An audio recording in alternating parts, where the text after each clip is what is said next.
Kapolda ajak Latupati Maluku bangun dialog selesaikan konflik.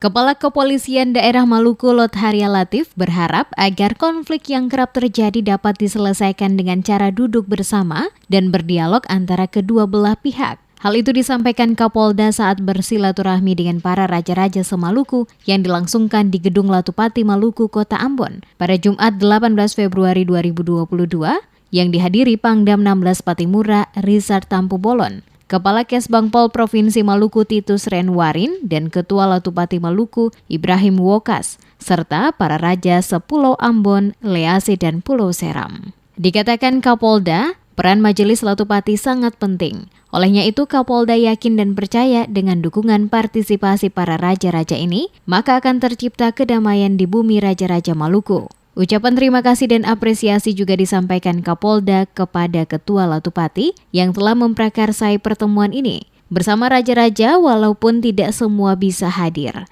Namun dari hasil pertemuan ini akan membawa pesan damai, semangat aman untuk membangun Maluku agar lebih hebat dan lebih baik. Latupati adalah lembaga adat yang selama ini turut berperan aktif bekerja sama dengan pemerintah aparat keamanan dalam membantu menjaga dan memelihara Kamtipmas. Kapolda mengajak seluruh komponen masyarakat bersama saling membantu menciptakan kedamaian untuk Maluku dan masa depan anak cucu di masa depan. Mantan Kapolda Nusa Tenggara ini menyampaikan, berdasarkan mapping yang dilakukan bersama pemerintah Provinsi Maluku, terdapat 52 titik rawan konflik akibat permasalahan batas-batas sengketa lahan. Saat ini kata Kapolda, konflik persoalan lahan baru saja berakhir di Pulau Haruku. Kejadian ini mendapat atensi dan asistensi dari pemerintah pusat karena persoalan tersebut merupakan masalah-masalah berulang sejak puluhan tahun lalu yang tidak bisa diselesaikan dengan baik. Oleh karena itu, pemerintah pusat lanjut Kapolda telah memberikan petunjuk dan arahan kepada pemerintah daerah, baik kabupaten maupun provinsi sesuai peraturan dalam negeri nomor 45 tahun 2016 tentang pedoman penetapan tapal batas desa. Dalam pedoman tersebut tetap dengan melibatkan kearifan lokal, para tokoh, raja-raja dan sebagainya untuk menetapkan penetapan batas desa yang bersifat umum.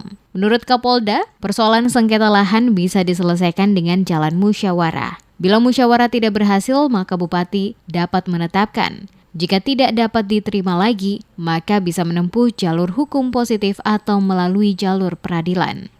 Olehnya itu, Kapolda mengaku salah satu cara bisa dilakukan untuk mewaspadai dan mencegah konflik adalah dengan membangun kesadaran saling memiliki. Namun sebaliknya, bila kemajemukan ini dikelola dengan cara yang tidak benar, memandang dari sudut perbedaan, maka pasti akan menimbulkan konflik sosial di antara sesama, sehingga menimbulkan hilangnya rasa aman, timbulnya rasa takut, dendam, dan benci, bahkan menimbulkan kerugian baik harta benda sampai korban jiwa. Dikatakan Kapolda, pemerintah telah mengeluarkan Undang-Undang Nomor 7 Tahun 2012 tentang penanganan konflik sosial yang menjadi acuan bersama. Olehnya itu, Kapolda berharap para Latupati Maluku sebagai tokoh yang sangat dipercayai masyarakat bisa juga memahaminya. Kapolda mengajak para Latupati Maluku untuk dapat bersama-sama menghentikan pertikaian dan perselisihan di bumi para raja-raja ini.